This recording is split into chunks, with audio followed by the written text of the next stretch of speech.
Welcome Noospheric Network online. Target has been barricaded behind a security door to avoid immediate extermination by hostiles. The door will be breached within a few Terran minutes. Violent intervention required to retrieve the subject alive. Alright. A panic room mission.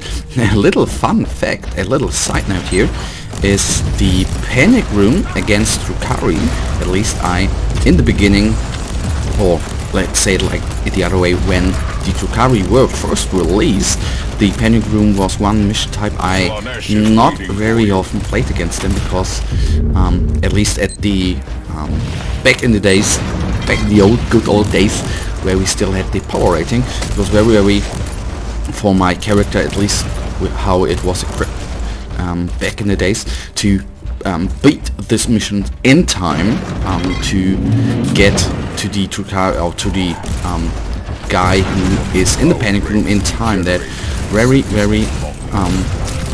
not very often actually worked out, but anyhow. So this one falls quickly, nice. This one then falls quickly as well. Credits, there's still a guy, okay, don't care.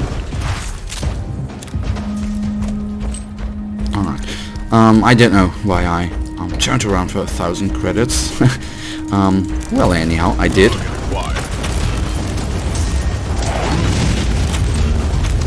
So maybe the Rosario's field is good.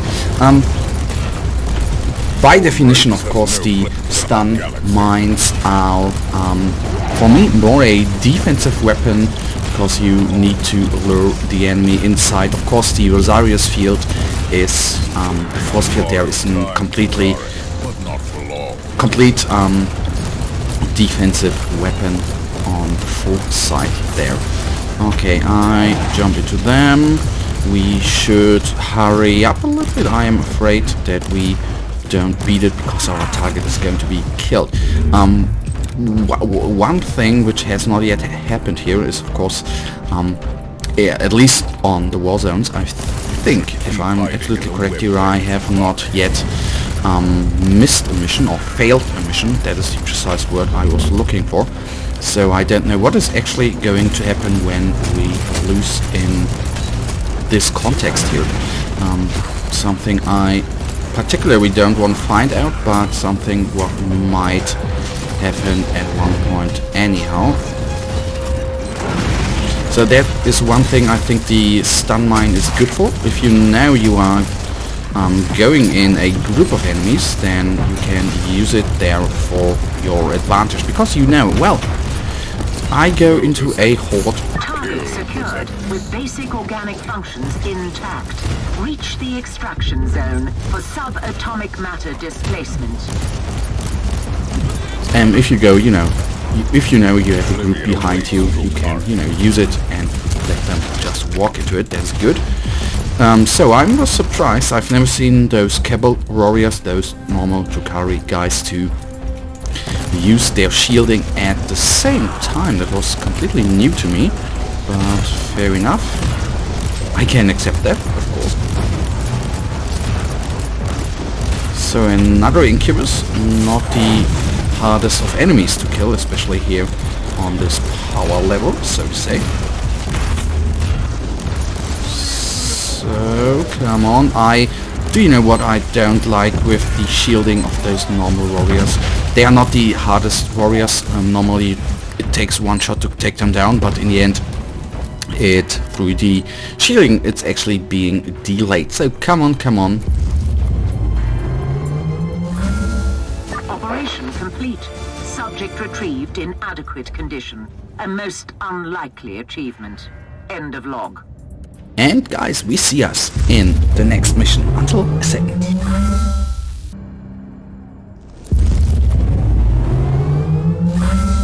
Only corruption lies beyond the veil. There is nothing but suffering and death beneath the stars. Well, then a purge for the end. Fair enough, I don't give it. So this episode nicely is going to be a little tinsy longer, guys, but I guess you just don't care anyhow. And we have of course here again nice destructible equipment. That is equipment, yes, surroundings. Okay, this statue. Does that break? Oh, that's nice. That is what I love in games like this. You can complain about exploding bodies here, about the graphics and everything, but about the destructible environment you can only say the best actually. That is in the game. Love it, love it, love it anyhow. So we have a little approach going on here, which is not that bad. Nice for a little different setting here in the change. Recoil unclean.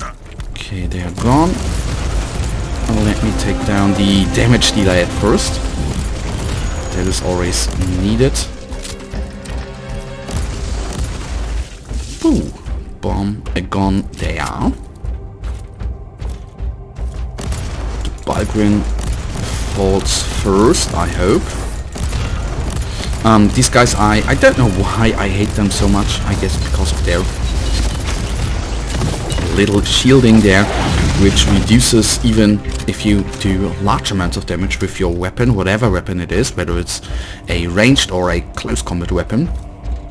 You see it how fast the Balgrin or the Ogryn with the shotgun died, and compared to the Balgrin there, how long that took, because he's reducing the damage so intensively. That is absolutely insane, even if he's not holding up his shield. That is what I don't particularly like, but anyhow. Don't know, sometimes I'm complaining about game mechanics where I should not complain about, but anyhow.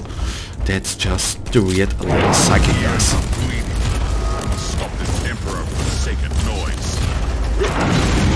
Okay, got that. I haven't used a stun mine here, okay. Burn! Burn!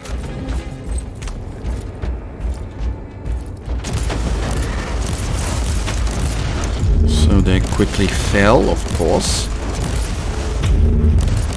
Whom did... Oh, I saw that. That guy. Did you hear the little clicking sound of the grenade going over the floor there? I liked that, to be honest. So through here in this little room, is there any enemy new? Yes, a couple of... Two? No, okay, more than two guys. I want to say two guys would be a really insane waste of time. See, this, as you might know or might not know, that doesn't matter, this game has received very mixed reviews, as I said in one episode before, 69%ish, and many people, you know, endgame, blah, yada yada yada, with every game out there, or RPG game out there, it's the endgame which is not correct, not fitting, not the right thing. But what I enjoy about this game are really the small things, like, for example, a Hellbrute when she's firing, or he firing, he, she, anyhow, when they're firing and they are reloading, the animation looks absolutely great, and that is the same with the one rebel with the bigger machine gun. It looks so great when he was reloading his gun, and like the destructible environment, that are little things throughout the game which make the game much more enjoyable to play, or these guys reloading animation is great as well, like that. And I meant the unbound reforcers, they have quite a nice reloading animation. Alright, and we are nearly through with this purge, which is quite nice. Rocket launcher, of course, instantly the first target to take down, because it deals a lot of, it can deal a lot of damage, and on higher ratings, of course, it is a priority target because of the knockback of these bad boys. The battle is swinging our way. One last push and the victory is ours. And I suspect that in the last, or within the last push, there's going to be a room with a, well, bigger enemy at hand that we need to kill. So let's go to the left. as so, and kill them all like so. The stun mine I'm of course going to take with me, although I am not so certain whether it is going to be worth it. Come on. Credits. Okay, it's a sentinel. Alright, quite nice. Not the monstrous of bad boy I imagined, but a enemy where we can use our plasma gun to good use. Come on. Okay, it's overheated back to the bolt gun, which can do extremist damage there as well. Sentinels are one of the enemies. Today is a good day. Is of course one of the enemies, but in the end, Sentinels are, for example, I was talking about Games Workshop models before, and Sentinels are actually one of the unit types I don't like too much, but again, that is just me. And I'm only talking about model design here, about nothing else. Okay, then we'll take a quick look here. Alright, not that bad. And in the next episode, guys, it's going to be at least battle 37 and maybe battle 38 as well. So the shield, well, we won't use that now. Whew. That ain't that bad as well. There, I'm not certain whether I'm going to use this one. Let's switch that around so I know I can, store them then in our little chest. Alright, is there anything of purpose here? No. Oh, well, of purpose is everything here, but anything which would increase our damage. And here, that is just a little bit, but it increases our base damage at least a little tinsy bit. Of course, what is 13% damage bonus is of course huge and insane. 24, that could be, yes, that is a upgrade. Yes, here 23 against 24, increasing our base damage there a tinsy little bit. That is what we want overall. Okay, going over here, the inoculator, well, nah, nothing out of the ordinary. Guys, so that leads us right now to the end of this episode. And you know it, I really thank you for watching. If you guys actually have enjoyed this episode, then please give me a thumbs up and subscribe, and hopefully I'll see you in the next episode. Until then, have a nice day, stay frosty, bye.